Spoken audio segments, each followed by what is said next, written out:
So today I'm sitting down and talking with a person who I think that a lot of Lab Zero fans would first and foremost know as Mr. Peck, a Skullgirls player of some renown from the UK. But in reality, you'll probably get to know him better from here on out as Chris Matthews, veteran game developer.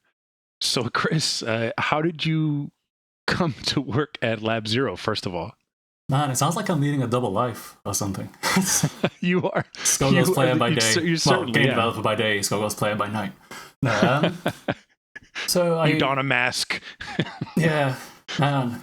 So I came to work at Lab Zero, although I should say technically I'm working as a independent contractor at Lab Zero because I'm in the UK. And the US company hiring a person in the UK is a huge pain tax-wise. So, I'm working on it 40 hours a week. I'm probably going to be working on Indivisible until it's finished, but technically a contractor. Okay, now that I've got the lawyer stuff out of the way. I came to work at Lab Zero through really liking them a lot and wanting to work there and doing a lot of other game programming work and bugging Mike Z about it until I got interviewed and tested and managed to pass everything. Short version. Awesome. So, yeah. I mean, it does kind of make a lot of sense that you'd come in via Mike as one of the basic design and programming leads on Skullgirls and going on to Indivisible. Yeah, absolutely. It's yeah, it's kind of amazing how that happens, isn't it? Yeah.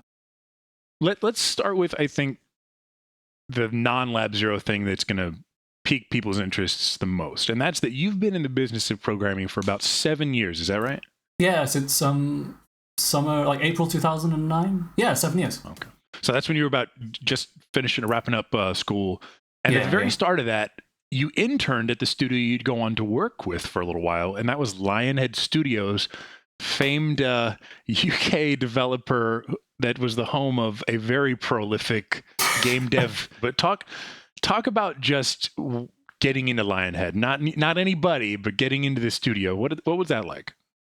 Oh, so what it was like working there, or how I managed just to? How'd you line up Lionhead? Because I think that's probably. Right. I mean, that's a household name in game development for a lot of people. To start there is pretty cool. So I mean, I was at college studying computer science, as a lot of programmers do. I'm a programmer, by the way. I just realized I've said I'm a developer there. I should probably show you what I actually do. I program things. So I was at college studying computer science. Knew I loved games, knew I really, really wanted to get into games. So as well as, doing university stuff during the day, I spent a lot of my evenings just learning game stuff, programming as much game stuff as I could, learning as much as possible. Nowhere near as much as Mike did. Like, I didn't come out of university with my full awesome fighting game engine. Like, Mike coded the Skullgirls engine back in 1999. So I wasn't quite that cool, but cool enough that when I was looking for places to intern, a whole bunch of people from my college applied to Lionhead Studios, and I guess I knew enough about game stuff that they thought it was worth hiring me on. So yeah, I just spent a lot of spare time learning as much game programming stuff as I could, and it just kind of paid off. So you were an applied student. You definitely applied yourself. Yeah, I mean, in games, with pretty much every job, they don't really care where you've been to school and what you've learned as much as they care about your portfolio. I mean, it's obvious with artists, with an artist, you just want to look at their portfolio and see what they can do. But even with programmers and that sort of thing, they just want to see stuff you've programmed and talk to you about game things. So yeah, the absolute number one piece of advice if you want to get into programming or any other game job is go and learn it in your spare time, even if you're like studying programming during the day. It really pays off. Make things, basically. Yes, there's no reason not to. And you might think, I can do it. I don't, I'm a good programmer even if I don't make things. It's like, well, that's what everyone else thinks, and no one else is making things. So if you, if you make things and like 10 guys turn up to an interview, and you're the only one who's made stuff, they're gonna hire you. Do it. It's worth it. Awesome. So basically, you just had the drive and the things that you wanted to do. And did you feel like that was part of a plan, or did you simply, the byproduct of your being driven to make things led to that?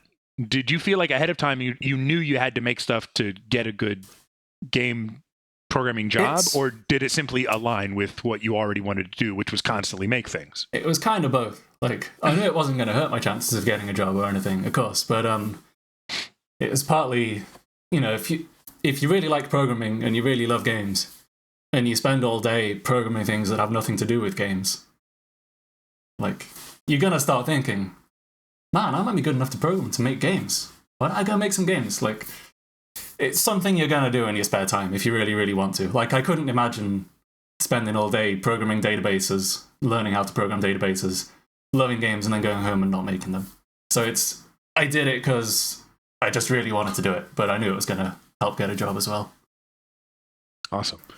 So at Lionhead Studios, I think we're finally arriving at the big topic that is unique to you as your experience, and that's at Lionhead Studios you got to work with Peter Molyneux in some capacity, a man who has a reputation as something of a game dev demagogue, emphatically promising the stars but never delivering. And what was your perception of him during your time at Lionhead? Going to be polite in this answer. So one of the main games I worked on at Lionhead that I was there from day one until it finished was Fable The Journey, the Fable Connect game that was very famously not on Rails, as Peter Molyneux said. And then, like, he said it at E3, and, like, he did some weird shit. What was it? He, like, got a bunch... Can I swear? Fuck yeah, you can swear. Sorry. He, like, got a bunch of game journalists to sign on the wall that it wasn't...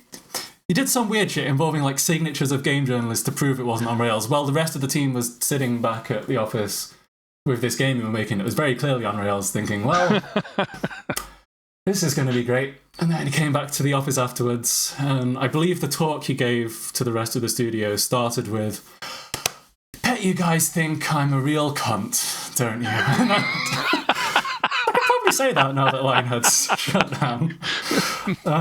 So that was probably that was probably some of the worst parts of working with Peter. Do you feel like, I mean, because again, the perception of him from a consumer standpoint, the person who's never met him, is that he really believes the things he says, and then they just happen not to be true because reality happens. Did you feel like he would go and then really seriously tell these people it's not on Rails, and then come back and be like, guys, I'm so sorry. I know that was really uncool of me, but... It's hard to say. Like, it's hard to know what goes on in his head. I think it's, like, the most... What's the word? If you really want to give him the benefit of the doubt, you can say, yes, everything that he said, 100% believes he's behind it. If you really want to be cynical, you can say, like, whenever he sees a journalist, whenever he's describing a game to a journalist and he sees that they're kind of bored, he'll just make up new features until they look interested. That's the most cynical way to put it. I think it's somewhere in between. Like, I think he might have ideas in his head that he's pretty sure we can pull off, but haven't 100% been confirmed yet. He's like, I think this is a good idea. They can do it. Let's say it and see what the journalists think. Yeah, they seem to think it's a good idea too. Cool. I'll keep saying it. Yeah, it resulted in a few interesting moments, certainly. Oh, yeah? Well, interesting moments whenever he has to go and demo a game somewhere, you're thinking, oh god, what's he going to say? What's he going to promise? Without obviously, in the most diplomatic manner possible, can you tell me maybe of any conversations you had with coworkers that would be like Peter, story? I cannot think of any that would be appropriate to say to not anyone. That you could fit into the diplomatic mold. Okay, I understand. No, but, I understand. One story that's not that interesting, which is kind of not that interesting, not that scandalous, it's kind of a positive story of Peter, was when I first started working at Lionhead in my internship, I was like a month in, and I was like, yes, I finally made it. I'm in the games industry. This is what I've been trying to do. One evening, I was like saying like half an hour after I was supposed to go, just trying to get something finished. Because for the first month of your internship at Lionhead Studios, programmers used to have to do a really sort of standard non-game related technical task, which is like trying to write an algorithm for sorting a bunch of shapes, like fitting them into a tight space quickly, which is useful for figuring out how good of a programmer someone is. But the year they hired me and one other guy, they thought, why don't we just give them a month to make a game, like on the Xbox 360 from scratch?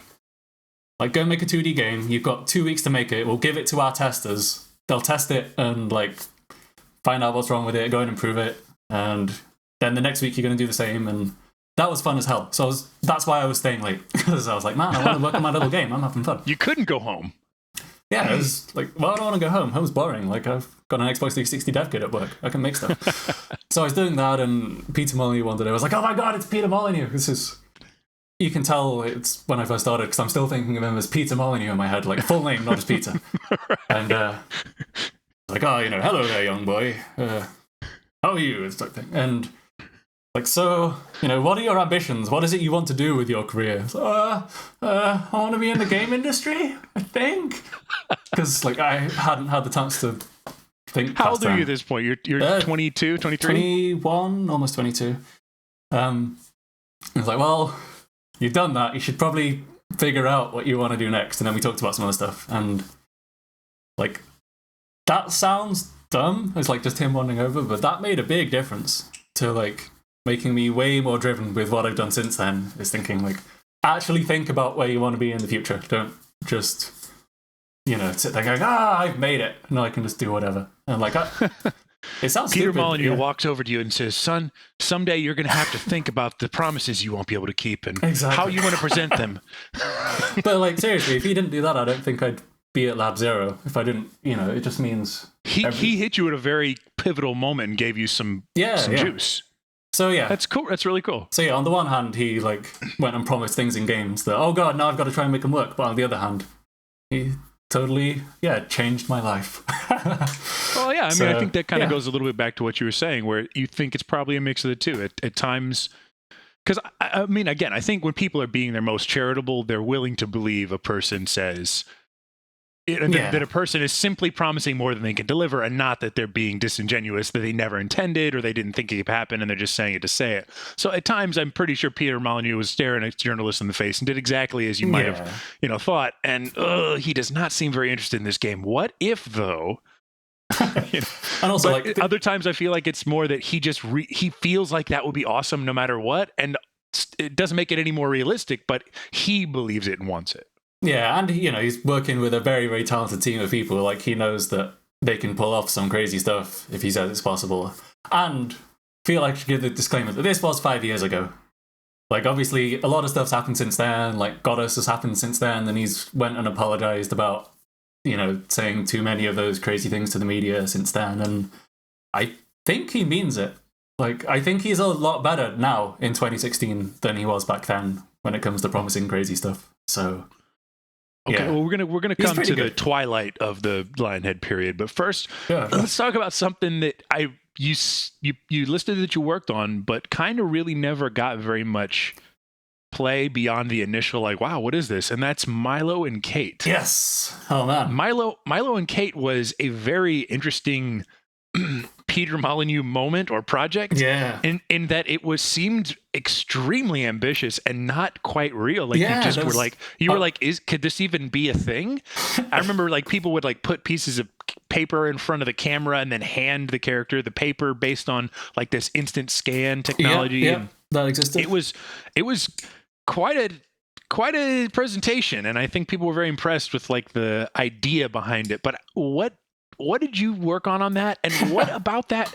What was it? What was that thing? Was any of it real? Was it smoke and mirrors? Was it a fantasy? Was it a fever dream of a madman? Man, I don't know. No, like I've heard that a lot. A lot of people go like, "Is that real? Did that happen?" First off, that paper scanning thing, I believe, was programmed by a guy called Mark Adami, who left to join Media Molecule and programmed the like majority of the Tearaway engine by himself, if that's right. I think that would make sense. Super smart guy. Like Lionhead had crazy smart programmers. Like, I'm so glad I worked there for 2 or 3 years. I learned so much. So they had a lot of crazy programmers. When I first went there for my job interview in January 2009 to try and get this internship, they said, "Oh, and you can see, we'll show you this thing we're working on." And yeah, they just showed pretty much the same demo that was shown at E3 for Milo and Kate. And got a Kinect camera and was like, "Hey, you go try it out." And obviously, Kinect, or like Project Natal as it was called when it was first announced, hadn't even been announced, didn't exist. So that was pretty crazy. Like, that was my first interview in the game industry. Like, wow. Oh yeah, sure, I'll turn up to this job. I'll see what it's like. And they put me in some black room and showed me some crazy, ridiculous Microsoft thing that hadn't even been announced. Like, I was going to say, I'm in the future. Like, yeah, that was weird. It was also weird when that demo was actually announced at E3. Like, was she called Chloe, the woman who was playing the game? I can't remember. It was someone I believe so. Dipping her hands in like a pond and stuff like that, and people had like slowed it down and like frame by frame and gone, "Look, this is proof it's fake. Like, I've seen it. Her arm moved to the right at 2 minutes 43, but the reflection doesn't quite." And it's like, so like, I've stood in that same room. I've played that demo 100 times. I'm pretty sure it's not fake. So yeah, what did I work on? What was Milo? The game itself was a lot of different things and kept changing and shifted focus a lot. I worked on a lot of different like mini game type things in it, sort of like kind of like toys or something. Yeah, there was one part where you were like hanging out with Milo in the woods, and as anybody would, you just hang out with young boys in the woods. Why not? I think you're like an imaginary friend or something. Imaginary friends can hang out with boys in the woods. Like playing paintball with him, was that it, or something? Was that a narrative thing? Were you supposed to be like his imaginary friend? Or was it just implied and that was kind of always the basis of everything? I'm not entirely sure. So this game was in development for a long time before I first joined. Like, it was originally called Project Dimitri and was pretty different and wasn't Kinect involved because Kinect didn't exist. And I believe all this stuff is public knowledge to some degree, so I don't think I'm revealing like Lionhead secrets by saying that. So I don't, I know some details about how it started, and the story changed a lot, so it's kind of hard to say exactly what it is. So everyone was making all sorts of crazy different games and mini games and sequences, and it was a very weird development, especially because Peter at the time, like right after I started, he was promoted from just working at Lionhead to being head of creative development at Microsoft Game Studios Europe, which meant like he was having to like travel from place to place, look at everyone else's game, come back, try and remember what we were making on Milo, and then go, "Wait, I've had a new idea, do this," and then go off for 2 weeks. And I was like, "Oh man, we want to ask you for a follow-up question, but we can't because he's somewhere else." And right. So yeah, it was just kind of a crazy game to work on. It was definitely real.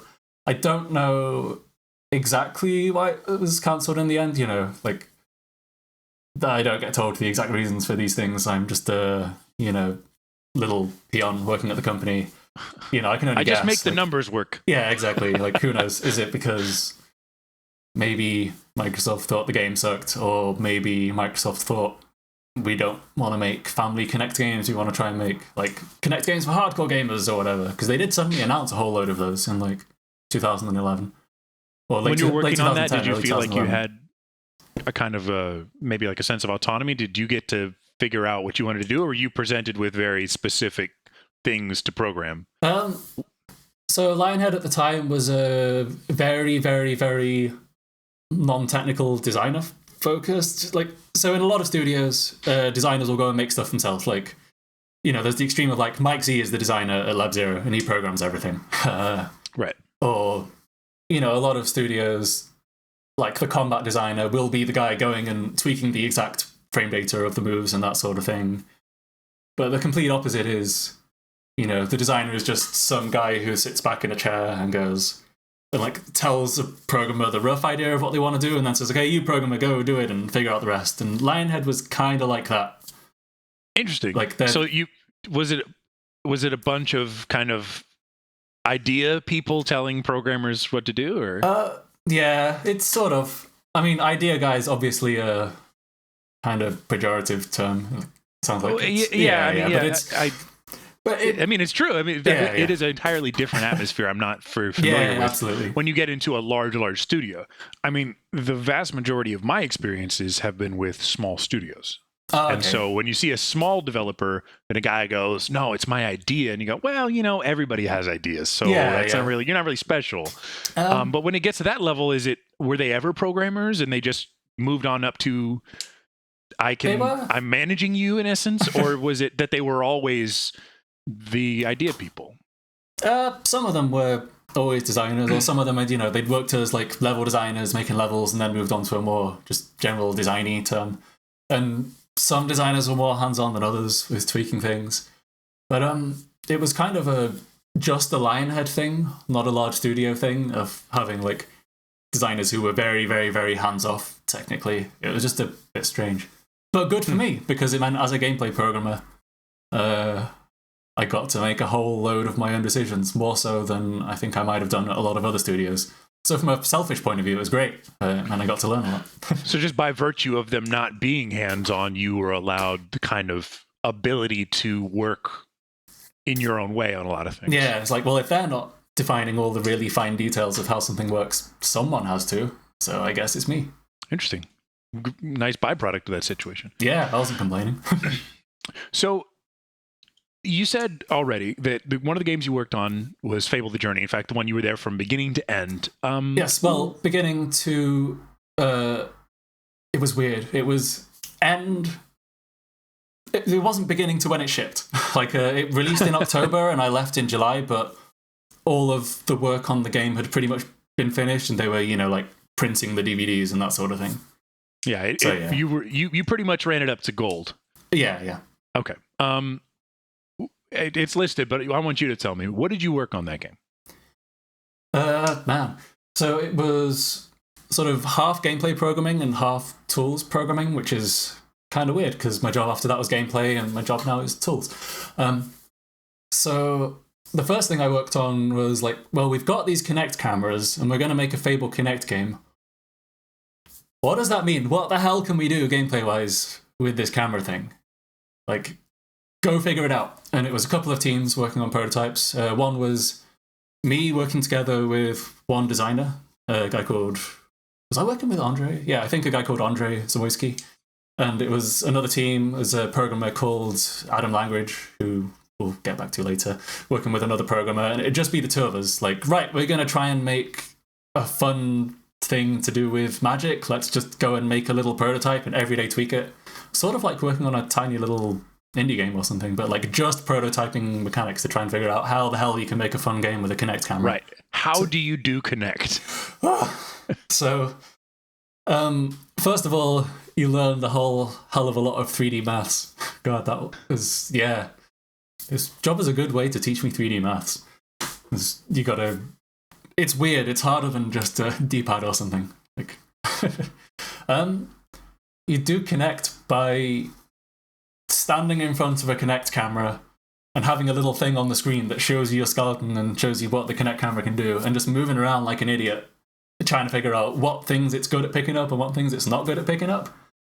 And then you go, like, oh, I don't know, maybe you could have a game like this, or maybe this, and then you eventually figure out what the camera's good at and what it's not good at, and we ended up with, a game about magic and like throwing spells and grabbing people and throwing them around, and it's mostly pretty good at aiming, but you couldn't do really fine-tuned aiming for throwing magic at things, so we made a system where you could like throw a spell one way and then like whip your arm to the side to like change the direction of a spell when it's in the air and crap like that. So you do connect with a lot of trial and error, a hell of a lot of trial and error, and preferably not trying to make a game where you walk around, because that was a big thing everyone wanted to do, and the camera was not really good for lower body stuff. It was better at upper body stuff. This is all Xbox 360 Kinects, by the way. Like, Xbox One Kinect may have solved all these problems. I don't know. I don't work on Kinect anymore. You haven't worked on it. Yeah. Okay, so the thing about Fable The Journey is that it sounds like kind of it was a bit of a crucible for figuring out how to make a Kinect game in one sense, and also that the kind of intent and design and focus of it changed, or maybe it wasn't clear at times, and kind of it did stew a bit, and so when it finally released, it wasn't lambasted, it wasn't like torn to shreds, but it was released to fairly tepid reviews. What do you think was the main cause of that? A million things. I'm not going to talk too much shit about other people at the studio or anything. So I'd say a big thing of it was a Fable Connect game. Like, that was the thing we were tasked to make, and it's very, very, very hard to start with, right, you're going to make a Fable Connect game and end with an amazing 9 out of 10 games. Like, especially if no one's made like a, core gamer, air quotes, like Connect game before. It's a very, very difficult thing, like, to be given that and try to, told to make like the most amazing game ever. So I guess it's not surprising that it didn't turn out to be the most amazing game ever. Was there a sense when you worked on it that people thought it was a fool's errand? Oh, yes. A lot of people quit while that game was being made. A lot. Me being one of them. Well, no, that's not the entire reason I left or anything. But yeah, it's, a lot of people, if they're told, like, hey, if they were asked, what sort of game would you want to work on? You can work on anything. Like, Kinect games probably wouldn't be the first thing that would come to mind. Yeah, I've heard similar sentiments that nobody's jumping back at the chance to get on that train. Yeah, I'm not sitting here like at Lab Zero working on Invisible going, man, it's all right. Well, it doesn't use Kinect. But if only we could have gesture controls. Like, yeah. Okay, so yeah, it was kind of a you get the sense that there was a million things, and people kind of generally understood that at the time, and there wasn't much choice. Fable the Journey was gonna happen one way or the other. Yeah, absolutely. And some people just did not feel like seeing it through to its end. Yeah. Oh, I guess I almost got there. But yeah, a lot of people left before I did.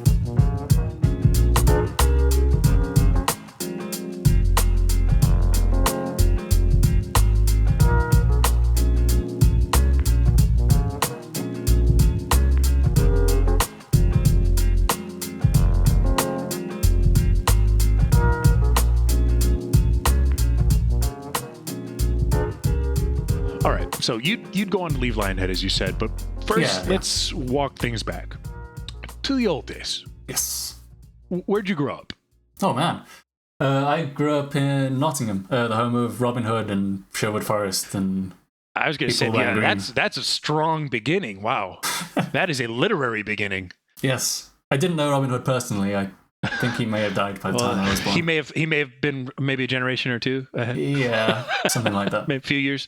He went to college, before you. So tell me, you grew up in Nottingham. For those of us who don't know, where is that? It's in the middle of England, in a place called the Midlands. The UK is there's the north and the south. The south is London and all these people who sound like Hugh Grant, all the people who Americans think of when they think of what British people sound like. And then the north is people who don't sound posh like Hugh Grant. And then I grew up in the Midlands, which is everyone from the north thinks you're from the south, and everyone from the south thinks you're from the north. It's just this little area in the middle. How close is it to Birmingham? It's maybe 50, 60 miles from Birmingham, like just a little bit north of it. All right, so it's north of Birmingham. Okay. Yeah, so it's like 120 miles north of London-ish. So England's a small country. Everywhere sounds close to London when you list it in miles. Yeah. No, that's the thing. It was in America, 300 years is a long time. And in Europe, 300 miles is a long way. Oh, yeah. And okay. No, so I had friends in Birmingham. They're nice. Back there now at this point, but I kind of that's how I relate to the Midlands. Is where is it in relation to Birmingham? Yeah, no, that's a good anchor point for that sort of thing. Okay, so you grew up in Nottingham. What's the first thing you ever did with programming? Oh man, so I didn't have a computer when I was a kid until like 1994, I think. And then we had some like Windows 3.1 computer. And I used to just sit there playing with whatever vaguely creative software we had then, which I think was like Creative Writer and Fine Artist, which were these like little Microsoft published kids writing things. They were pretty fun. And that was the only computer we had until like 2001 or 2002. So I didn't have a computer for a long time, even though I would have loved programming and stuff back then. And it just meant that I was a really, really annoying little shit when it came to other people having computers. So, like, if the whole of our family, we'd go, like, hey, today we're going to go visit your uncle and hang out with him all day. Like, oh, has he got a computer? Yes, he does. And I just run into his room and just, like, ignore everyone else. Play with his computer being... just man, you're like, oh, he's got the internet. I'll play on a computer. Yeah, exactly. Like, and eventually, we got a computer of our own, which meant I could calm down and like actually do other things in my life because I could get all the computing stuff out of the way at home. And like when I was 13, 14, I was making crappy little Flash games because Flash existed back then. Like ActionScript 1, I think, was the programming language. It kind of sucked. Just making dumb games like click a button really fast to repeatedly punch my friend in the face. You know, all the stuff you make when you're 13 or 14. Yeah, I made the kids in my class laugh. It was fine. Wow. I mean, that's. I mean, we can look back and laugh at the things we did when we were 13, but they were pretty much the building blocks of what you'd go on to do. Yeah, so punching a photo of your friend in the face 1,000 times is like, probably it didn't give the most satisfying gameplay loop, but yeah, it was pretty critical when you put it in context. Yeah. I feel like I should say it was a crudely drawn like MS Paint picture of my friend's face. Even better. Yeah. Even better. But yeah, I didn't really do any real programming until I was like 16. When I was like, man, I want to program. I should really start programming. I hear games are made in this C++ thing. Let's buy a C++ textbook. So I did. It ended up being a terrible one, but I didn't know that at the time. And then just started learning as much C++ as I could in my spare time. And then college and then everything else. Would you say you were built to program? Yeah, it's weird. I sometimes think of myself... Is it your calling? I sometimes think of myself as... So Mike Z does a lot of programming, but programming isn't his favorite thing. Like, he really, he loves the game design side more than programming. Like, if he could do one thing all the time in Skullgirls, it would be, making the characters, balancing the characters, not so much making the engine and making all the tech behind the game. Like, that's something he does because there's no one else there to do it, because he wants to exercise control over the product. Yeah, like he wants to make this great game, and it's like, well, I guess I gotta go make an engine that's good enough. I guess I gotta do it. Yeah, exactly. But it's not the one thing he loves doing. And I kind of thought I was the same way for a while, but the more programming I've done, like especially in these last few years, like, I don't know, I think I'm kind of both. Like, programming kind of is my calling, I guess. I love it. I love the design side too, but yeah, like, at Lab Zero, I'm doing very much more just the tech side of things, making tools and that sort of thing. And yeah, I love it. Programming's great. Nice. So you told your mom you wanted to program. Yes. How does your family treat you in relation? What's your place in the family being the programming guy? Were you the only programming guy? Were you were you part of a family band of programmers? No. How was that?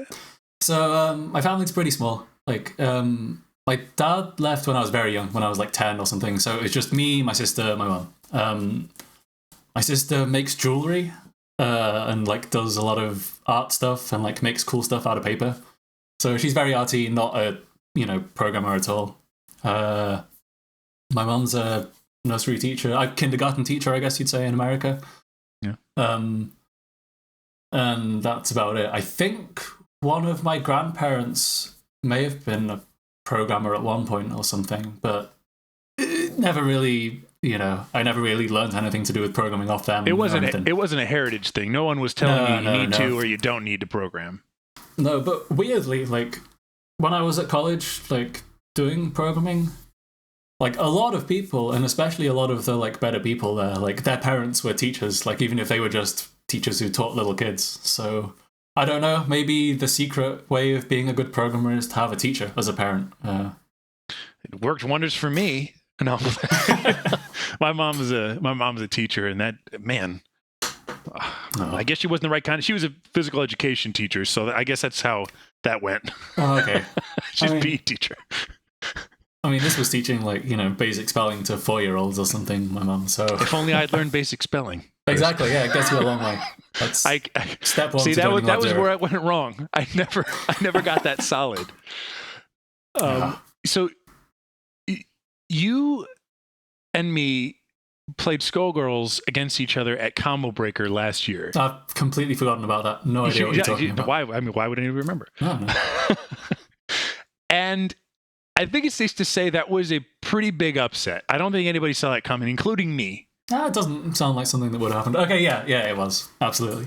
Right. And in most situations, you would have beaten me pretty handily, as you had displayed multiple times in the past. But when we played, it was on stage in front of other people, streamed live. Yeah. And I learned from that experience on that day that you experience some amount of anxiety in situations like that. Absolutely. Can you tell me a little bit more about that? Yeah, so from like 2000 and...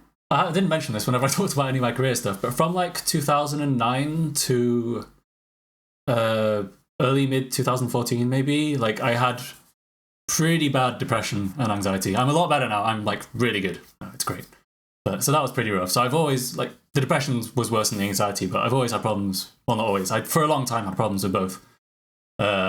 Never liked public speaking or being on stage or any of that sort of thing at all in the slightest. So like, you know, I'd go to Evo 2013, I think, and like played pretty well, won my pool. Whenever everyone gave their predictions for the pool, like everyone was like, man, Peck's going to get destroyed by Inuccio, I think the Japanese player was. And like Inuccio was on Twitter tweeting in Japanese about how his pool was free and like the only person in his pool was Mr. Peck, who was intermediate at most. So then the pool started and I beat him to a, like, yeah, because this wasn't on stage or anything, this was just playing normally. And for the record, I'd had a total of 8 hours sleep in the 3 nights leading up to that. So you were sleep deprived, but you were still able to wipe him down. And then I wiped him clean. 2-0 in pools, and then he went on Twitter and blamed the fact he was tired. Good shit. Okay. Of course he was tired. well, of course. That's of course. Yeah. It's the one consistent thing I've noticed in my Skullgirls career, by the way, is every time you really, like, you know, you lose to someone, you're like, right, I'm not going to lose to this guy. Or people think you're going to lose to someone, you go, right, I'm not going to lose to this guy. And you spend like a month putting in solid effort, learning exactly how they're going to play, study everything they do, really, really, really, really prepare for the matchup. You will win, and they'll say they're tired and not playing properly. Every time. It's constant. It's no exceptions. So anyway, yeah, like I normally played pretty well, and then I got on stage and then just lost hard. Like Evo 2014 was like, that happened with me against Winnie. Like I got completely stomped by Winnie. Which wasn't with a stage, but that was like with a massive crowd. You had eyes on you. Yeah. Like I don't think, you know, I think he would have won anyway, but I don't think it would have been anywhere. It was like completely one-sided as it was. Yeah. And then leading up to Combo Breaker, it's like, right, your pools matches are on a stage. It's like, oh, really? Oh god, no. Which is funny because I think more than anything, that's where I want to play. Oh, right. Yeah. I feel like I'm better at it now. Like, especially at NEC with like my last stage. I feel like I've gotten over it. Yeah, because one of the things that also came out of that situation is that you kind of said to yourself, I can't keep letting that happen. Yeah. So the bit I missed out is devote so yourself. I lost you on a stage. Right. So you did devote yourself to, you started doing more things outside your comfort zone in an effort to kind of cull that part out of you. You were trying to work out the anxiety in a way that let you be strong on stage, in essence. Yeah. So after Evo 2014, the way I wanted to play on stage, or the motivation I'd given myself to do better on stage was, you know, let's play well. Let's get a crowd cheering for me. That'll help. Because, you know, I play like kind of crazy, especially back then, I played like a very rushdown oriented Peacock, which is weird. And like, you know, in Combo Breaker, I was playing like rushdown Filia with Peacock bombs assist to help her rush down, and then like Peacock came in as anchor and kept dropping Lennies on the floor while rushing down. Like, that's a weird thing. Maybe the crowd will like me. Forgetting that, you know, Chris, you go and play tournaments in America. You're not from America. The crowd will never, ever in a million years cheer for you. They will go nuts if the other guy gets a hit on you. Hadn't occurred to me. So Combo Breaker happened. Crowd's going nuts for you. I'm like, I'm playing on a stage and I feel miserable. So yeah, I don't do so well. I lose, and then I play some losers bracket matches off stage, and it's like, right, you're on sstage again against LSP. I think is his name. Yeah, it was LSP. Danny. Yeah. Like I lost to him. I can't remember how that went. Like I can't remember what characters he picks or anything. I just can't remember what happened. But all I remember was I lost. Crowd was cheering USA, USA, USA the whole time. He didn't even shake my hand. Just walked off stage, and it's like there were people coming up to me after that, going like, "God, I feel awful. Like you're not going to quit the game, are you? Please don't quit the game. That was horrible." Like so many people came up to me afterwards and like apologized on behalf of the crowd for how shitty they were. And I was like, oh god.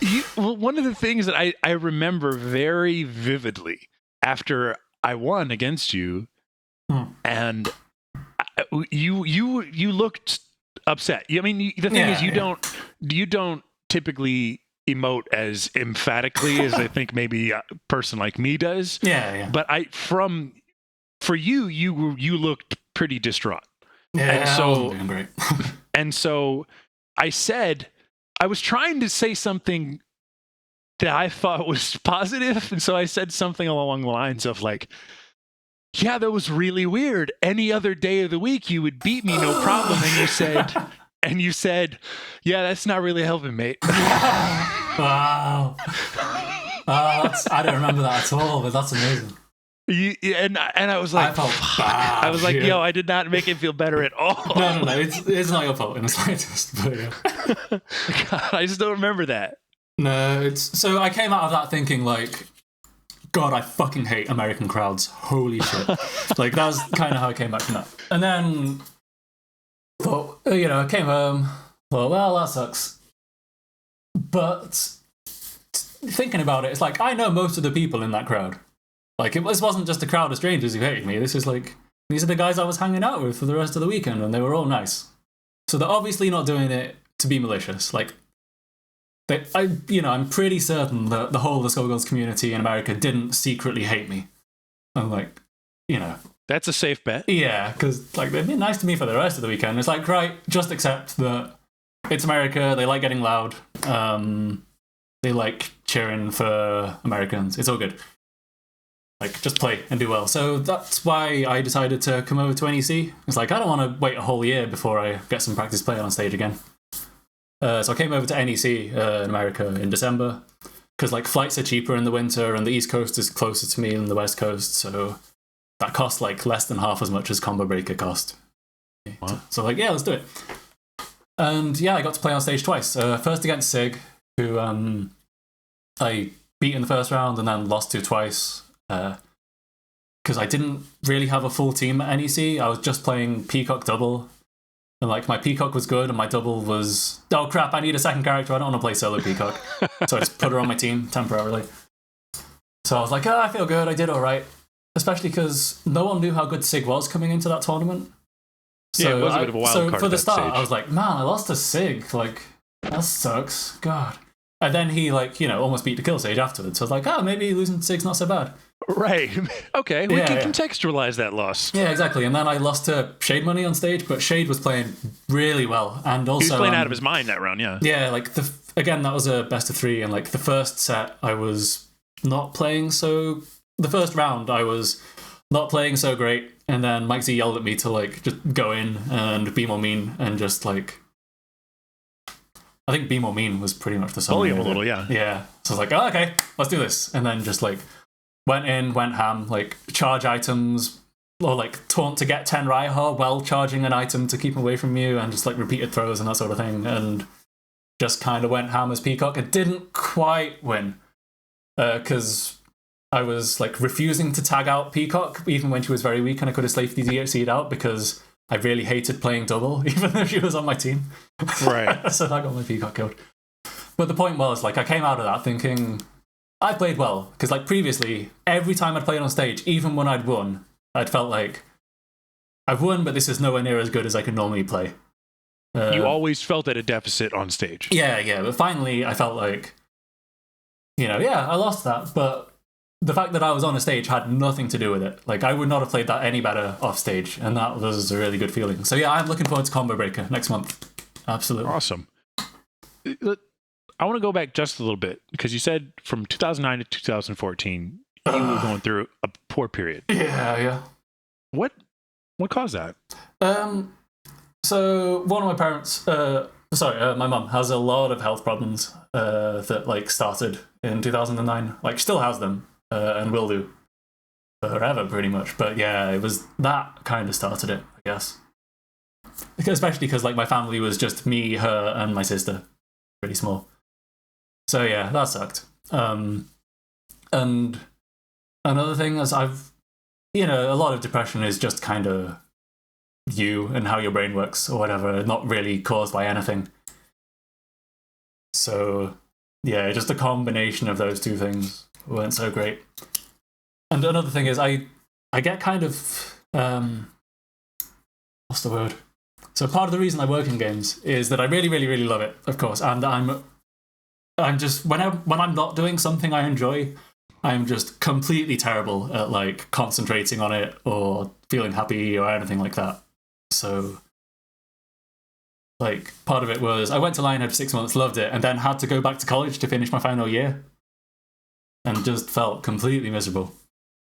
It, having been at Lionhead for a little while, took the wind out of the sails of school for a little while. Yeah. So I went there, I was like, this is great, I'm making games, I love it. And now let's spend the next 9 months like learning some advanced maths back to stuff. uni. Yeah. So like that was pretty terrible. And then like, Lionhead was pretty cool, and then like when after you'd been working on a Kinect game for a year, it was kind of down again and up and down and up and down until like the thing that stopped it was like finally going and seeing a doctor about it instead of just being an idiot. And within like 6 months or a year or so, I was a hell of a lot better, and now I'm doing great. Yay! It's fantastic. Yeah. Yeah. One of the things that kind of happens is that men don't go seek help for mental issues. When you say I feel depressed or I don't feel good or I don't know what's happening, men are far less likely to go sooner, and so it can stew a little bit, and it's never pleasant, but it's good that you got out of that. I mean, some people get out of it a lot later, and it never gets better without approaching it head on. Yeah, of course. Because the thing that finally triggered it was I went and I saw my best friend who I hadn't seen in a couple of years because she was living in Birmingham to tie it all together. Yay! And like just to like hang out and like go to some restaurant in London and chat for a bit, and like she just noticed from like being with me for like 10 seconds, like she'd noticed how much worse I was than a couple of years ago. I hadn't seen her for a long time. I was like, oh right, shit, if it's got bad enough that someone notices just from seeing me for like 30 seconds, God, I should go and get help. So yeah, I did, and I'm great now, and I have no more excuses for not winning Skullgirls tournaments, so I better get practicing. That was his master plan. It was, how can I win these Skullgirls tournaments? I need to really get my shit together. No, that's awesome, man.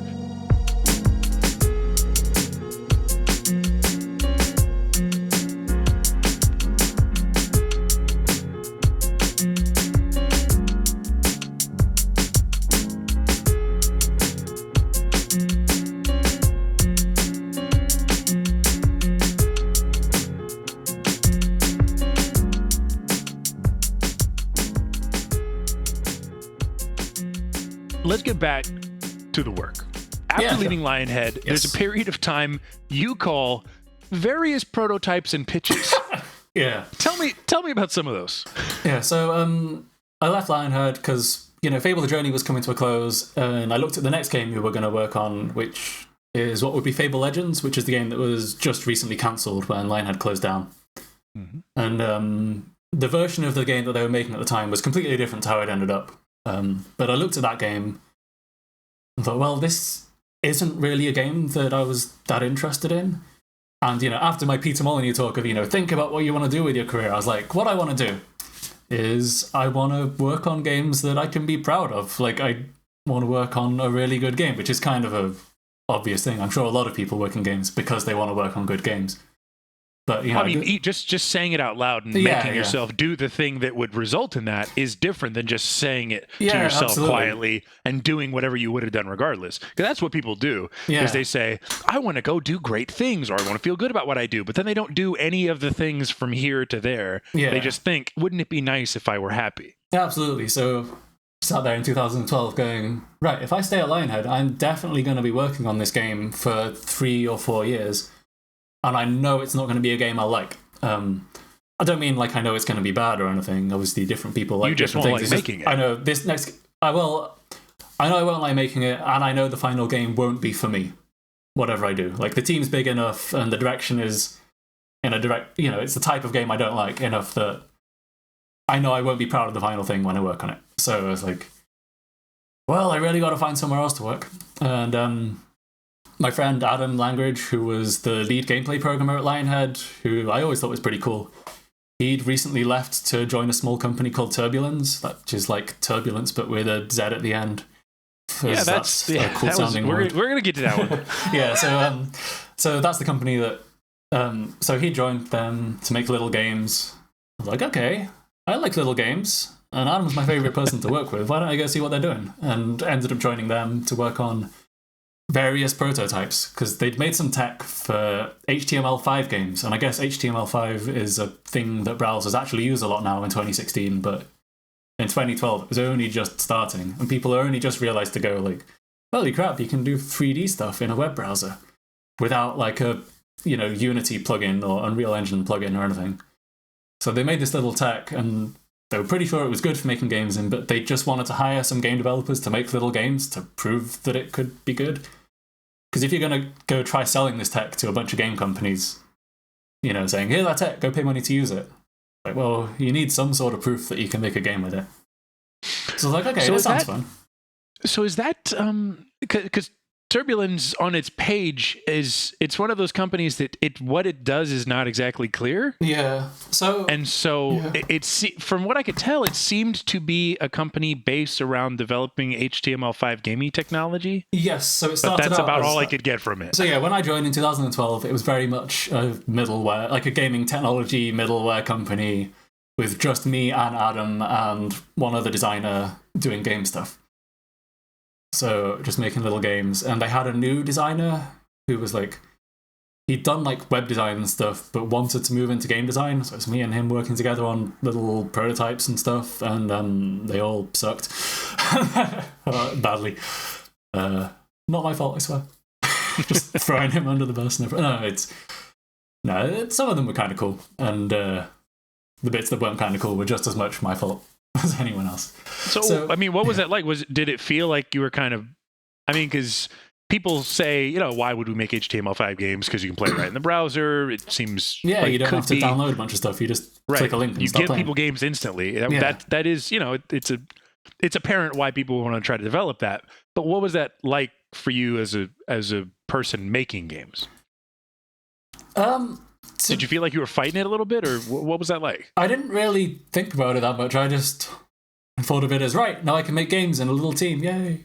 And so it really was just you having the freedom to do that. Yeah, well, especially because our job was to make games to show that the tech can be used for high quality things. There wasn't quite as much direct pressure on me to sell lots of copies of the game I was making or make lots of money. So I didn't really have to think about that side of it that so much. From a very nerdy programming point of view, had to program everything in JavaScript instead of C++, which at the time I was thinking, let's just do this and see what it was like.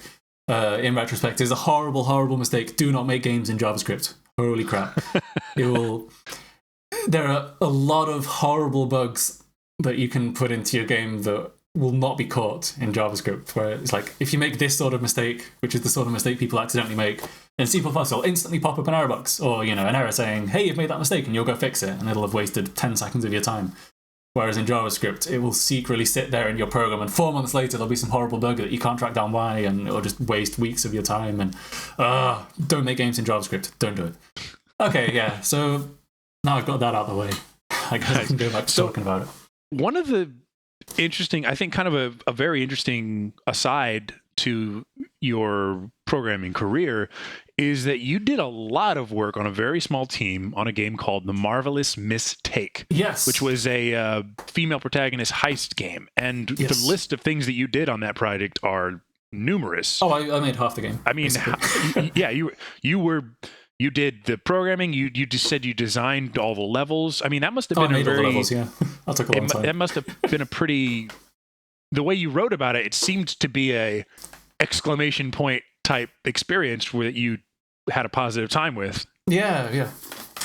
So we made a bunch of prototypes that didn't really get anywhere. We'd made a very web gamey mobile game microtransaction-y thing, which I didn't enjoy working on because I hate that crap.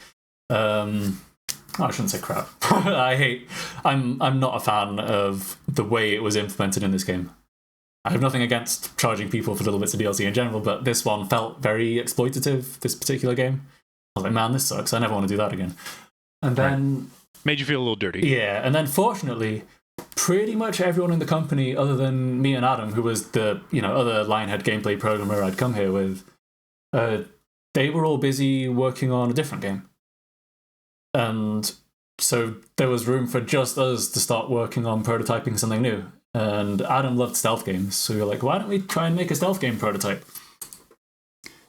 So we started working on that, and I really don't like a lot of stealth games for like very specific game designy reasons. So it's like, right, let's try and make a stealth game that solves all the things I personally don't like about other stealth games.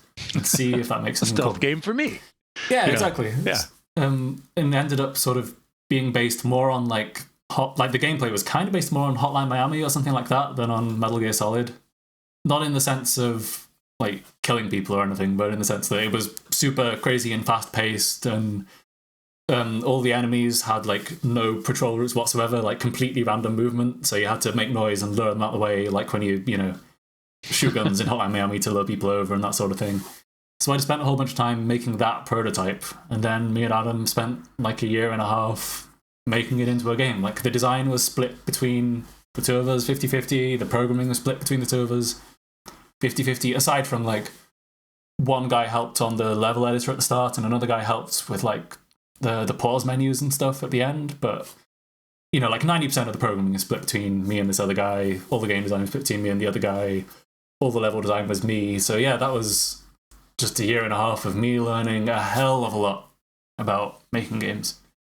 Because cool. I was going to say, of all the things you did, I think that one probably most fully encapsulates the entire process of making a game, where you even listed, going to places and talking to people about the game and being a bit of a small PR engine for the game. And oh yeah, so that must have been a pretty good learning experience. Yeah, that was cool. It meant I got to, go to Eurogamer Expo, hang out, watch a whole bunch of people play the game, and it becomes really obvious like what problems your levels have and what you want to change. When you spot, you watch 50 people play it and like 30 of them get stuck at the exact place, it's like, okay, maybe I should improve that. And it's also kind of amusing when like you see 49 of them like do a level perfectly, and then one guy who inevitably happens to be like a journalist or YouTuber or something just fails completely and says it's impossible and it's too difficult, and it's like, oh, God, I can't do this. I've just seen like a whole bunch of 12-year-olds do it easily. Right. Actually, kids who play games do it, and then some guy comes along, well, I don't know. This preview is not going to be very glowing, Chris. Oh, man. Yeah. So the thing about Marvelous Mistake is, even though obviously the review penetration was not even close to that of Fable The Journey, that the various review scores, Marvelous Mistake was a full 9 points higher than Fable The Journey, coming in at just shy of 70 at 69 on Metacritic. Do you feel like you were happy with how the Marvelous Mistake came out? What did I feel like? What, sorry? Do you feel like you were happy with how the Marvelous Mistake came out? I mean, you were responsible for it really as a game. Well, I was and I wasn't. So although it was just the two of us making this game, we still had the same management that we'd had on the other games we were working on. Like if it was just me and like Adam, my game making partner, working on it with no one else giving us any direction or like limitations whatsoever, it would have been a very, very different game to how it is. And on top of that, if it was just Adam making it by himself, it would have been very different. And if it was just me working on it by itself, it would have been very different. So, it still never really was the magnum opus of a stealth game you wanted it to be. I think there's some very, very cool stuff in there, and there are parts of it I like a lot. I think it's cool. I think it's worth playing.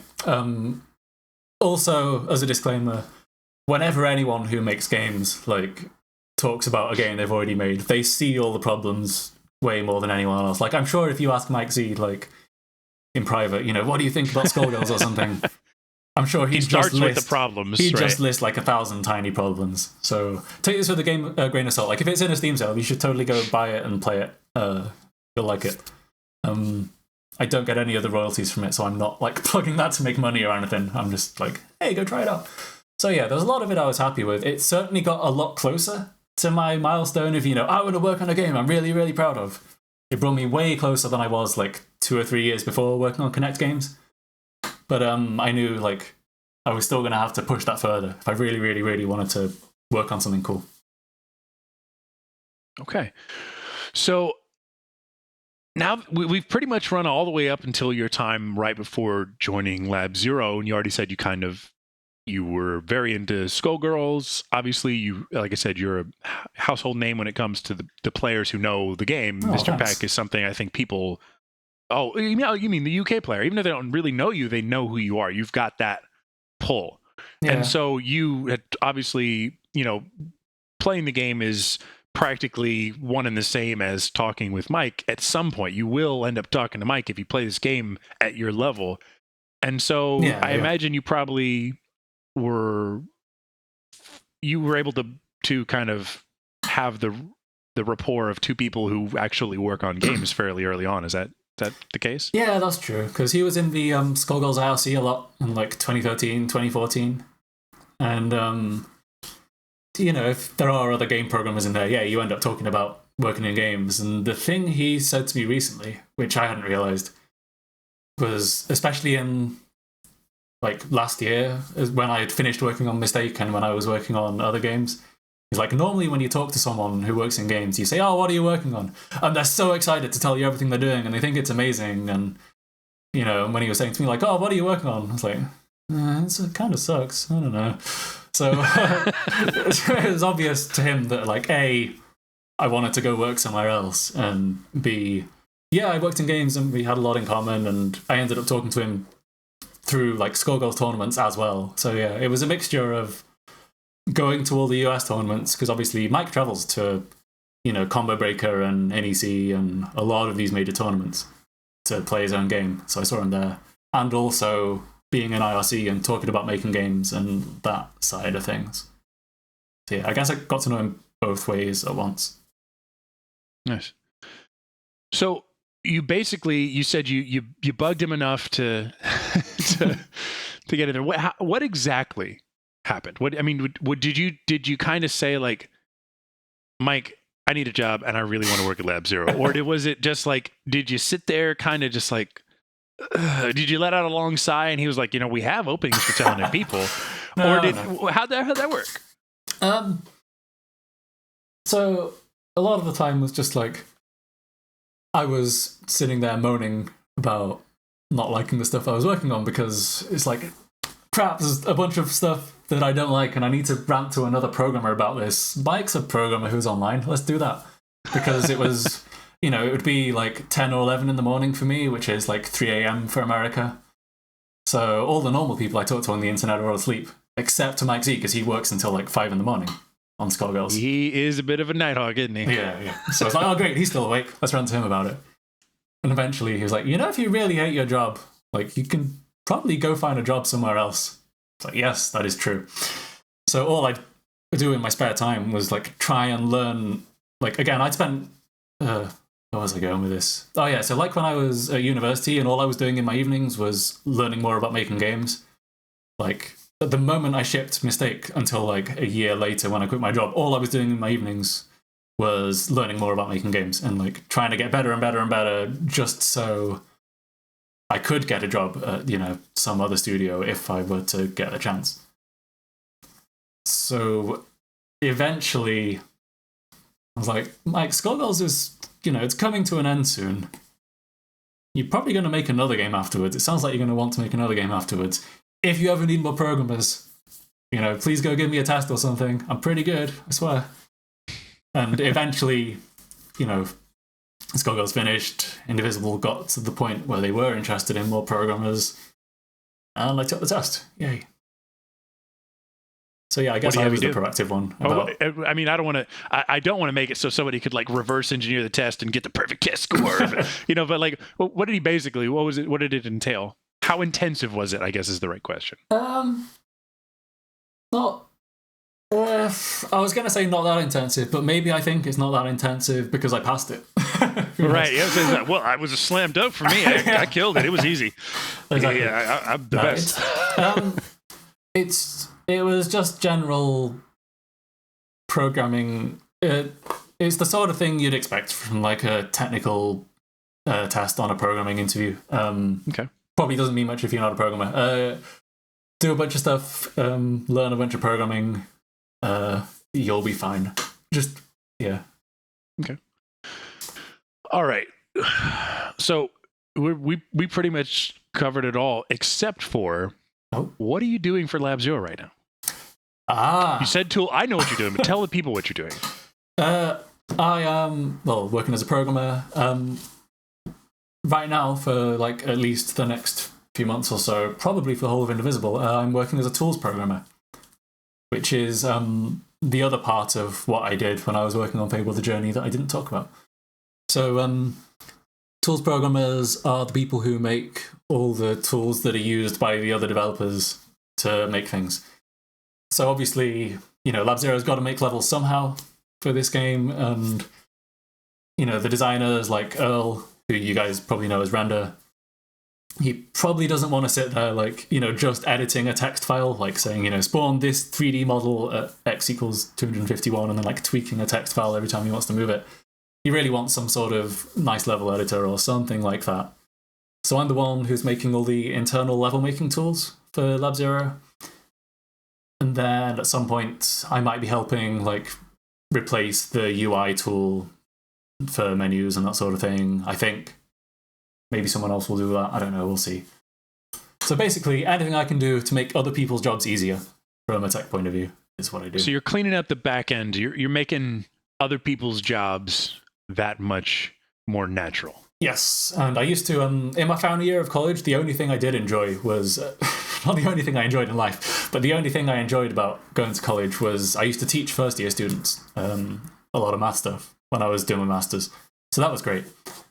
And when I was at Lionhead Studios working on Fable The Journey, once it got to the point where it was clear I wasn't really going to enjoy the game gameplay-wise, the main thing I enjoyed was just making tools to make all the level designers' lives easier so they could make cool puzzles and things. And, that was fun, just making things and seeing other people be happy.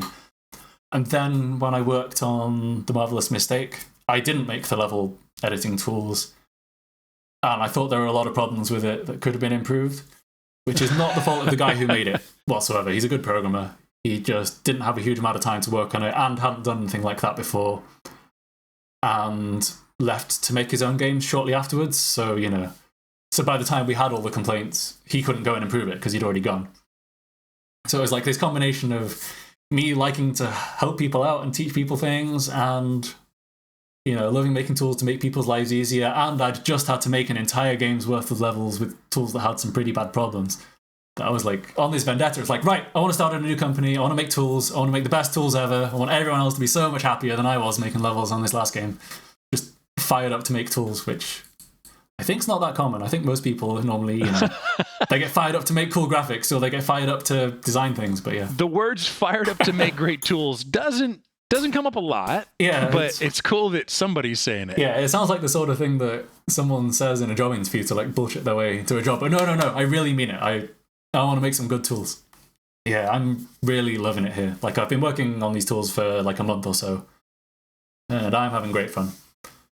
Awesome. Yeah, the level creation process for the prototype was not so great for Lab Zero because obviously they didn't really have a proper tools because they'd just come from Skullgirls where the background is just, you make a 3D scene and that's it. There are no platforms or moving things. It's one scene per level and that plays out for the majority of the time. So yeah, it's fairly different. So that's the other thing is I get to be a bit of a superhero because I just start making tools and the stuff I'm making, it's all right. It's not finished. If it was finished, they wouldn't need me anymore. There's a lot of stuff that he's doing. But, I just got the most basic foundation of something working and everybody loves me. It's great. So that's the other great thing. Everyone else has incredibly low standards because of the previous tools. So yeah, it's the best of all worlds. So there really is a slam dunk after slam dunk for you. You're feeling pretty great. Yeah, it's great. I love it. Nice. Yeah, and I get to work from home as well because American people don't like it when foreign people come to their country to work. They get very few visas for that sort of thing. That's so weird. I would think it's. I mean, I get it. I've had visa experiences with both U.S. and other places, but it's strange that somebody with, I mean, we're not getting you in here to move heroin or pick plants, or you're coming in to do a college educated profession that you've had professional experience with. You'd think it wouldn't be such an issue. Yeah, there's just like a limited number per year of how many of those visas they give out, and it's like way less than the number of people who want those kind of visas. I think every year like 20% of the people who want them get them or something like that. Yeah, pretty nuts. Yeah, and also they only do it once a year. So like even if I did manage to get one of those visas, I'd spend like a year trying to do it, and then I'd move to America, and then I'd work for 3 months, and Indivisible would be finished. So, jeez, yeah. But no, it seems to be working out pretty well working from home. Even though I'm like working US hours, if you know what I mean. So I'm like, I'm working the 9 to 5, so I can talk to all the designers and everyone I'm making tools for. But 9 to 5 for them is like 5 p.m. till 1 a.m. for me, which I thought might suck. I was thinking like, this is gonna kind of suck, but it's Lab Zero. It's the opportunity of a lifetime. I'm gonna love it, so it'll be worth it overall. But no, after like 2 days, I got used to it. It's fine. It's no big deal. So that's it. We've covered everything that constitutes your life. We've laid your life bare for everyone to hear, and all that's left is for you to tell a young programmer just starting out wanting to make games your advice to them. The general advice, the most basic advice would be, go program, go make things. Don't just sit there thinking about it. It's the same as the advice for getting better at a fighting game or for learning anything. Like, you're going to suck when you start at something like this. It's okay. It doesn't matter. If you go to YouTube and find the first recorded footage of me playing Skullgirls online, like, you will not believe it's me. You will laugh so hard. Holy crap. I need to show you if you haven't seen it. It is awful. And the same thing for, like, when I started programming. So, accept that you're going to suck. It doesn't matter. Just keep doing something. Just keep improving. The more specific advice working in games is, if you want to be a programmer, specifically, you should really know how to program as much as possible to do with a game. So even though there are engines like, Game Maker and Unity, and I guess even the Z engine now for them fighting heads and stuff.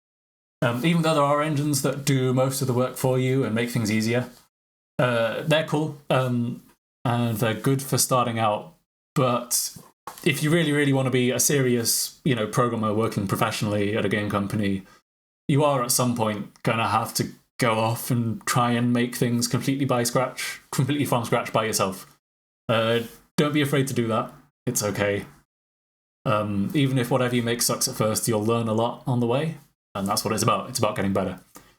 The most specific advice I can give is there's a series online on YouTube called Handmade Hero. Or if you go to handmadehero.org, it's by a guy called Casey Muratori, who's been working in the game industry for like 20 or 30 years or something. Wait, 20 years.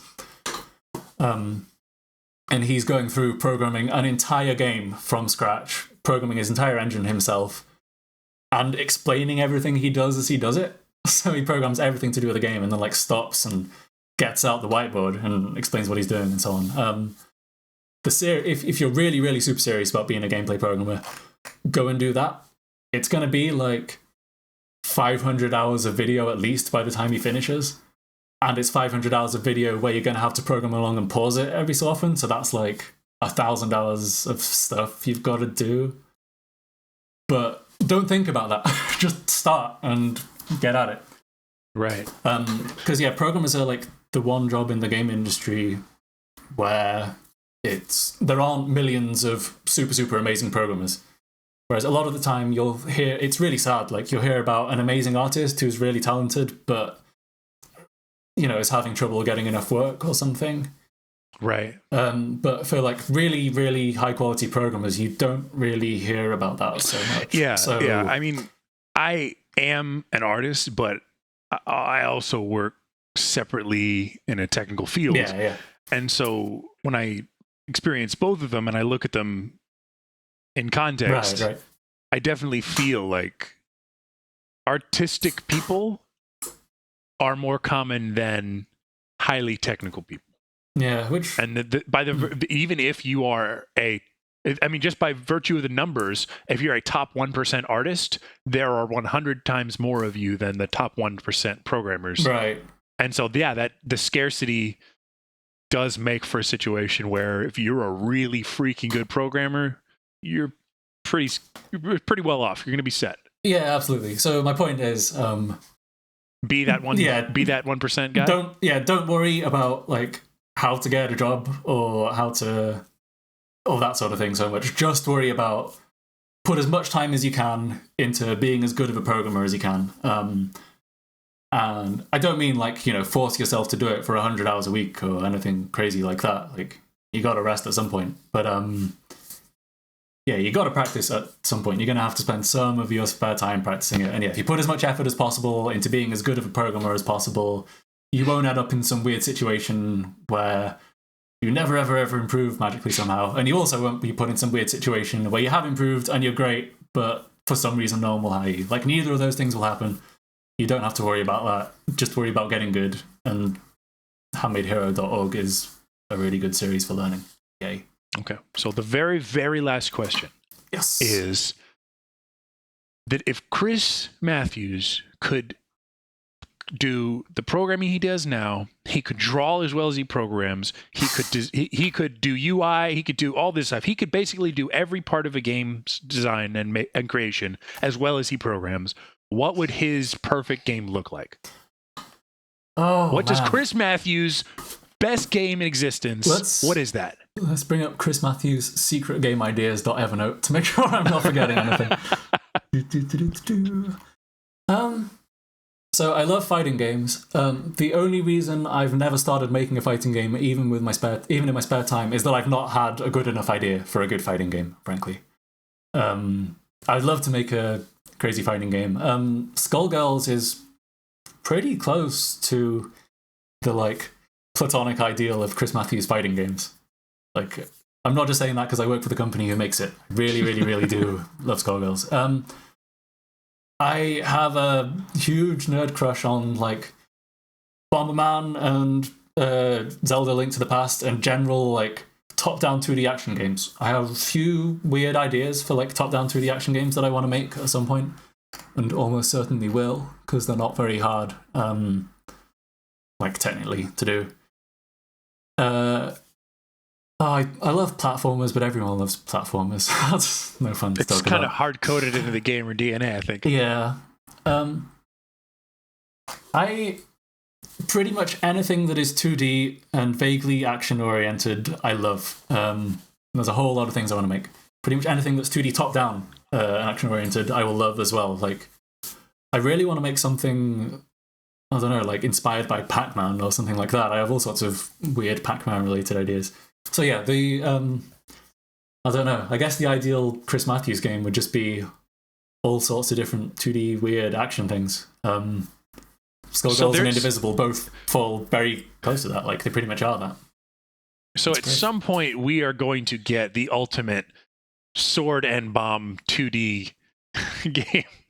Oh yeah, absolutely. Like, when I was in college, I almost joined a thing called Dare to be Digital. It was like an annual game making contest for like groups of 5 people over the summer, and I had some really weird idea for like a 1v1 action RTS meets Bomberman. It was like somewhere between what is now Guilty Gear Overture, Guilty Gear 2, like that and meets Bomberman. It was fucking weird, but I couldn't make it in the end because someone on my team had to drop out to like go to a Google interview or something. So yeah, at some point you will see some sort of weird competitive, not quite Bomberman thing from me, I'm sure. Sounds cool. I'm going to look forward to that in the coming years. Awesome. Well, thank you, Chris Matthews. tools programmer at Lab Zero and many other things, for sitting down and talking with me. It was very interesting. I had a good time. Yeah, no problem. Thank you, Kai Kennedy, voice of Beowulf and all sorts of other things. It was a lot of fun.